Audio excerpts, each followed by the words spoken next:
Espíritu Santo, fuente de luz, ilumínanos. Salmo 50. Salmo de Asaf. El Dios de los dioses, el Señor, habla para convocar a la tierra, desde la salida del sol hasta el ocaso. Dios resplandece desde Sión, que es el dechado de toda hermosura. Ya viene nuestro Dios, y no callará. Un fuego devorador lo precede. La tempestad ruge a su alrededor. Él llama desde lo alto al cielo y a la tierra, para entablar un juicio contra su pueblo. Reúnanme a mis amigos, a los que sellaron mi alianza con un sacrificio. Que el cielo proclame su justicia, porque Dios es el único juez. Escucha, pueblo mío, yo te hablo. Israel, voy a alegar contra ti. Yo soy el Señor, tu Dios. No te acuso por tus sacrificios.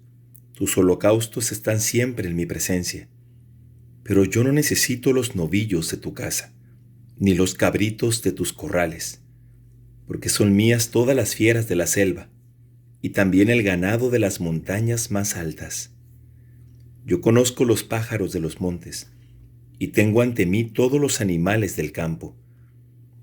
Si tuviera hambre no te diría, porque es mío el mundo, y todo lo que hay en él. ¿Acaso voy a comer la carne de los toros o a beber la sangre de los cabritos? Ofrece al Señor un sacrificio de alabanza, y cumple tus votos al Altísimo. Invócame en los momentos de peligro, yo te libraré, y tú me glorificarás. Dios dice al malvado: ¿cómo te atreves a pregonar mis mandamientos y a mencionar mi alianza con tu boca? ¿Tú que aborreces toda enseñanza y te despreocupas de mis palabras? Si ves a un ladrón, tratas de emularlo, haces causa común con los adúlteros, hablas mal sin ningún reparo, y tramas engaños con tu lengua. Te sientas a conversar contra tu hermano, deshonras al hijo de tu propia madre. Haces esto, y yo me voy a callar. ¿Piensas acaso que soy como tú? Te acusaré y te argüiré, cara a cara. Entiendan bien esto, los que olvidan a Dios. No sea que yo los destruya sin remedio. El que ofrece sacrificios de alabanza, me honra de verdad. Y al que va por el buen camino, le haré gustar la salvación de Dios. 365 días al encuentro con la palabra de Dios. Día 89.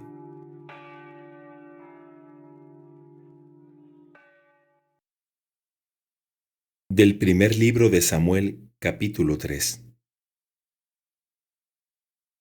El joven Samuel servía al Señor en la presencia de Elí.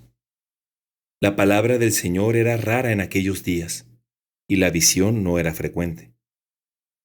Un día, Elí estaba acostado en su habitación. Sus ojos comenzaban a debilitarse y no podía ver. La lámpara de Dios aún no se había apagado, y Samuel estaba acostado en el templo del Señor, donde se encontraba el arca de Dios. El Señor llamó a Samuel, y él respondió: «Aquí estoy». Samuel fue corriendo a donde estaba Elí y le dijo: «Aquí estoy, ¿por qué me has llamado?». Pero Elí le dijo: «Yo no te llamé, vuelve a acostarte». Y él se fue a acostar. El Señor llamó a Samuel una vez más. Él se levantó, fue a donde estaba Elí y le dijo: «Aquí estoy, ¿por qué me has llamado?». Elí le respondió: «Yo no te llamé, hijo mío, vuelve a acostarte». Samuel aún no conocía al Señor, y la palabra del Señor todavía no le había sido revelada. El Señor llamó a Samuel por tercera vez. Él se levantó, fue a donde estaba Elí y le dijo: «Aquí estoy, ¿por qué me has llamado?». Entonces Elí comprendió que era el Señor el que llamaba al joven, y dijo a Samuel: «Ve a acostarte, y si alguien te llama, tú dirás: Habla, Señor, porque tu servidor escucha». Y Samuel fue a acostarse en su sitio. Entonces vino el Señor, se detuvo, y llamó como las otras veces: «Samuel, Samuel». Él respondió: Habla, porque tu servidor escucha. El Señor dijo a Samuel: Mira, voy a hacer una cosa en Israel, que a todo el que la oiga le zumbarán los oídos. Aquel día realizaré contra Elí todo lo que dije acerca de su casa, desde el comienzo hasta el fin. Yo le anuncio que condeno a su casa para siempre, a causa de su iniquidad, porque él sabía que sus hijos maldecían a Dios, y no lo reprendió. Por eso juro a la casa de Elí: jamás será expiada la falta de su casa, ni con sacrificios ni con oblaciones. Samuel se quedó acostado hasta la mañana. Después abrió las puertas de la casa del Señor, pero no se atrevía a contar la visión a Elí. Entonces Elí lo llamó y le dijo: Samuel, hijo mío. Aquí estoy, respondió él. Elí preguntó: ¿Qué es lo que te ha dicho? Por favor, no me ocultes nada. Que Dios te castigue si me ocultas algo de lo que él te dijo. Samuel le contó todo sin ocultarle nada. Elí exclamó: Él es el Señor, que haga lo que mejor le parezca. Samuel creció, el Señor estaba con él, y no dejó que cayera por tierra ninguna de sus palabras. Todo Israel, desde Dan hasta Beerseba, supo que Samuel estaba acreditado como profeta del Señor. El Señor continuó apareciéndose en Silo, porque era allí donde él se revelaba a Samuel. Del primer libro de Samuel, capítulo 4. Y la palabra de Samuel llegó a todo Israel: el arca de la alianza en poder de los filisteos, la derrota de Israel frente a los filisteos. En aquellos días, los filisteos se reunieron para combatir contra Israel. Israel les salió al encuentro para el combate, y acamparon en Eben-Ezer, mientras los filisteos acampaban en Afec. Los filisteos se alinearon en orden de batalla frente a Israel, y se entabló un duro combate. Israel cayó derrotado delante de los filisteos, y unos 4,000 hombres fueron muertos en el frente de batalla, en campo abierto. Cuando el pueblo regresó al campamento, los ancianos de Israel dijeron: ¿Por qué el Señor nos ha derrotado hoy delante de los filisteos? Vayamos a buscar a Silo el arca de la alianza del Señor, que ella esté presente en medio de nosotros y nos salve de la mano de nuestros enemigos. El pueblo envió unos hombres a Silo, y trajeron de allí el arca de la alianza del Señor de los ejércitos, que tiene su trono sobre los querubines. Ofní y Pinjas, los 2 hijos de Elí, acompañaban el arca. Cuando el arca de la alianza del Señor llegó al campamento, todos los israelitas lanzaron una gran ovación y tembló la tierra. Los filisteos oyeron el estruendo de la ovación y dijeron: ¿Qué significa esa estruendosa ovación en el campamento de los hebreos? Al saber que el arca del Señor había llegado al campamento, los filisteos sintieron temor, porque decían: Un Dios ha llegado al campamento. Y exclamaron: ¡Ay de nosotros, porque nada de esto había sucedido antes! ¡Ay de nosotros! ¿Quién nos librará de este Dios poderoso? Este es el Dios que castigó a los egipcios con toda clase de plagas en el desierto. Tengan valor y sean hombres, filisteos, para no ser esclavizados por los hebreos, como ellos lo fueron por ustedes. Sean hombres y luchen. Los filisteos libraron batalla. Israel fue derrotado y cada uno huyó a sus campamentos. La derrota fue muy grande, y cayeron entre los israelitas 30,000 hombres de a pie. El arca del Señor fue capturada y murieron Ofní y Pinjas, los 2 hijos de Elí. Un hombre de Benjamín escapó del frente de batalla y llegó a Silo ese mismo día, con la ropa desgarrada y la cabeza cubierta de polvo. Cuando llegó, Elí estaba sentado en una silla al borde del camino, a la expectativa, porque su corazón temblaba por el arca de Dios. El hombre fue a dar la noticia por la ciudad y toda la ciudad se puso a gritar. Al oír el clamor, Elí preguntó: ¿Qué significa ese tumulto? Entonces el hombre fue rápidamente a comunicar la noticia a Elí. Este tenía 98 años, había perdido la vista y no podía ver. El hombre le dijo: Vengo del frente de batalla. Hoy mismo he escapado de allí. Elí le preguntó, ¿qué ha pasado, hijo mío? El mensajero respondió, Israel huyó delante de los filisteos, y el pueblo ha sufrido un gran desastre. Han muerto tus hijos, Jofní y Pinjas, y el arca de Dios ha sido capturada. Apenas el hombre mencionó el arca de Dios, Elí cayó de su silla hacia atrás, al lado de la puerta. Así se rompió la nuca y murió, porque era viejo y pesado. Había juzgado a Israel durante 40 años. Su nuera, la mujer de Pinjas, estaba embarazada, próxima a dar a luz, cuando oyó la noticia de la captura del arca de Dios y de la muerte de su suegro y de su marido. Se encorvó y dio a luz, porque le sobrevinieron los dolores del parto. Como estaba a punto de morir, las mujeres que lo asistían le dijeron, no temas, has tenido un varón. Pero ella no respondió ni prestó atención. Y puso al niño el nombre de Icabod, diciendo, la gloria ha sido desterrada de Israel, en alusión a la captura del arca de Dios y a la muerte de su suegro y de su marido. Del primer libro de Samuel, capítulo 5. Los filisteos capturaron el arca de Dios y la trasladaron a Eben-ezer y a Asdod. Allí tomaron el arca de Dios, la introdujeron en el templo de Dagón y la expusieron al lado de Dagón. A la mañana siguiente, los asdoditas se levantaron bien temprano y encontraron a Dagón caído en el suelo, boca abajo, ante el arca del Señor. Lo recogieron y lo volvieron a poner en su sitio. Pero a la mañana siguiente, cuando los asdoditas se levantaron, encontraron a Dagón caído en el suelo, boca abajo, ante el arca del Señor. La cabeza de Dagón y las 2 palmas de sus manos yacían cortadas sobre el umbral, y no le quedaba más que el tronco. Por eso, hasta el día de hoy los sacerdotes de Dagón y los que entran en su templo, en Asdod, no pisan el umbral. La mano del Señor se hizo sentir pesadamente sobre los asdoditas y los devastó, hiriéndolos con tumores por todo el territorio de Asdod. Al ver lo que sucedía, los asdoditas dijeron, que el arca del Señor no se quede entre nosotros, porque su mano es dura contra nosotros y contra Dagón, nuestro Dios. Entonces invitaron a todos los príncipes de los filisteos a reunirse con ellos y dijeron, ¿qué podemos hacer con el arca del Dios de Israel? Ellos respondieron, hay que trasladarla a Gat. Así trasladaron el arca del Dios de Israel.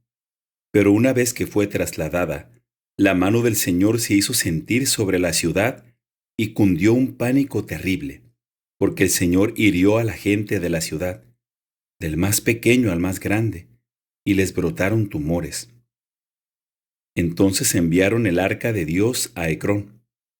Pero apenas el arca llegó a Ecrón, los ecronitas gritaron, han trasladado aquí el arca del Dios de Israel, para hacerme morir a mí y a mi pueblo.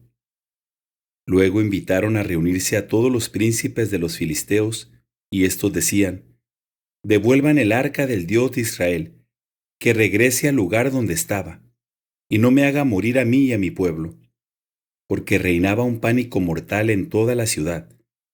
Tal era el peso con que se hacía sentir la mano del Señor. A los que no morían, les brotaban tumores, y el clamor de la ciudad subía hasta el cielo.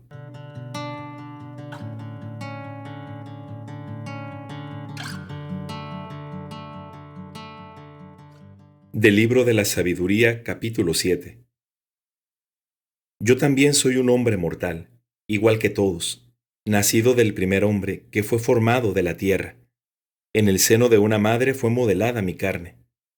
Durante 10 meses tomé consistencia en su sangre, gracias al semen paterno y al placer que va acompañado del sueño. Yo también, al nacer, respiré el aire común, caí sobre la tierra que nos recibe a todos por igual, y mi primer grito, como el de todos, fue el llanto.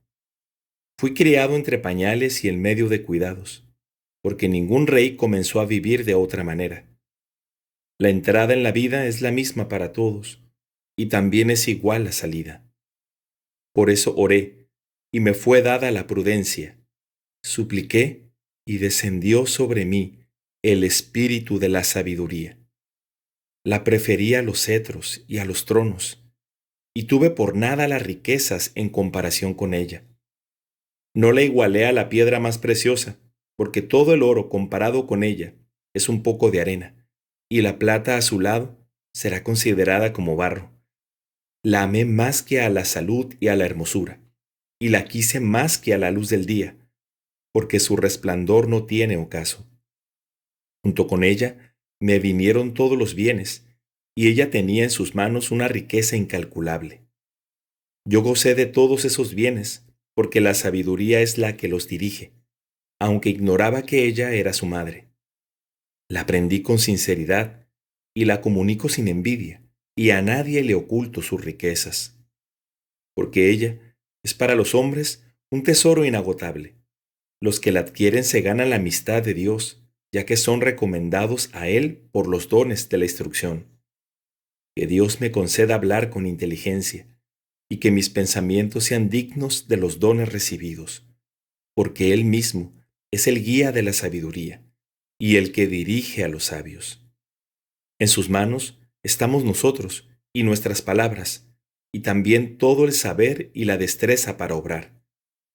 Él me dio un conocimiento exacto de todo lo que existe, para comprender la estructura del mundo y la actividad de los elementos, el comienzo, el fin y el medio de los tiempos, la alternancia de los solsticios y el cambio de las estaciones, los ciclos del año y las posiciones de los astros, la naturaleza de los animales y los instintos de las fieras, el poder de los espíritus y los pensamientos de los hombres, las variedades de las plantas y las propiedades de las raíces. Conocí todo lo que está oculto o manifiesto, porque me instruyó la sabiduría, la artífice de todas las cosas. En ella hay un espíritu inteligente, santo, único, multiforme, sutil, ágil, perspicaz, sin mancha, diáfano, inalterable, amante del bien, agudo, libre, bienhechor, amigo de los hombres, firme, seguro, sereno, que todo lo puede, lo observa todo, y penetra en todos los espíritus, en los puros y hasta los más sutiles. La sabiduría es más ágil que cualquier movimiento. A causa de su pureza, lo atraviesa y penetra todo. Ella es exhalación del poder de Dios, una emanación pura de la gloria del Todopoderoso. Por eso, nada manchado puede alcanzarla. Ella es el resplendor de la luz eterna, un espejo sin mancha de la actividad de Dios y una imagen de su bondad. Aunque es una sola, lo puede todo. Permaneciendo en sí misma, renueva el universo, de generación en generación. Entra en las almas santas para ser amigos de Dios y profetas. Porque Dios ama únicamente a los que conviven con la sabiduría. Ella, en efecto, es más radiante que el sol y supera a todas las constelaciones. Es más luminosa que la misma luz, ya que la luz cede su lugar a la noche, pero contra la sabiduría no prevalece el mal. Del libro de la sabiduría, capítulo 8. Ella despliega su fuerza de un extremo hasta el otro, y todo lo administra de la mejor manera. Yo la amé y la busqué desde mi juventud. Traté de tomarla por esposa y me enamoré de su hermosura. Su intimidad con Dios hace resaltar la nobleza de su origen, porque la amó el Señor de todas las cosas. Está iniciada en la ciencia de Dios y es ella la que elige sus obras. Si la riqueza es un bien deseable en la vida, ¿qué cosa es más rica que la sabiduría que todo lo hace?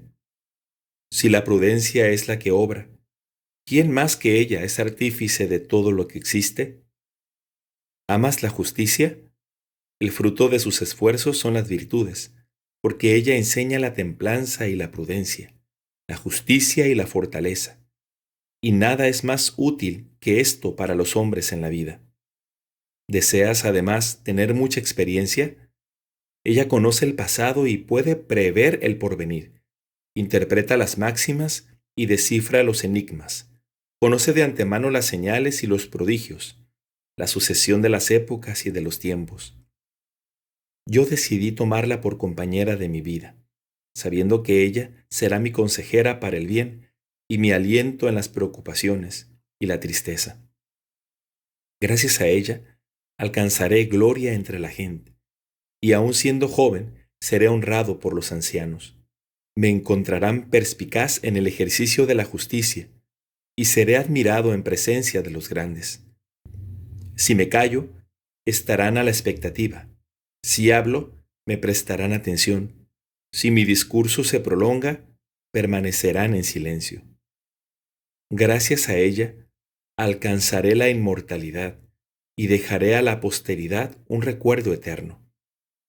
Gobernaré a los pueblos, y las naciones me estarán sometidas.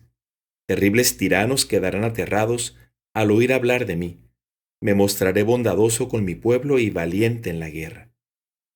Al volver a mi casa, descansaré junto a ella, porque su compañía no causa amargura ni dolor su intimidad, sino solo placer y alegría.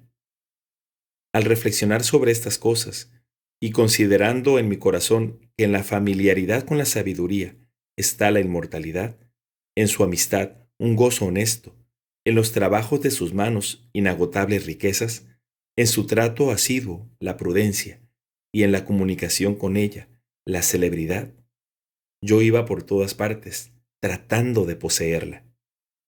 Yo era un muchacho naturalmente bueno y había recibido un alma bondadosa, o más bien, siendo bueno, vine a un cuerpo sin mancha. Pero comprendiendo que no podía obtener la sabiduría si Dios no me la concedía, y ya era un signo de prudencia saber de quién viene esta gracia, me dirigí al Señor y le supliqué diciéndole de todo corazón: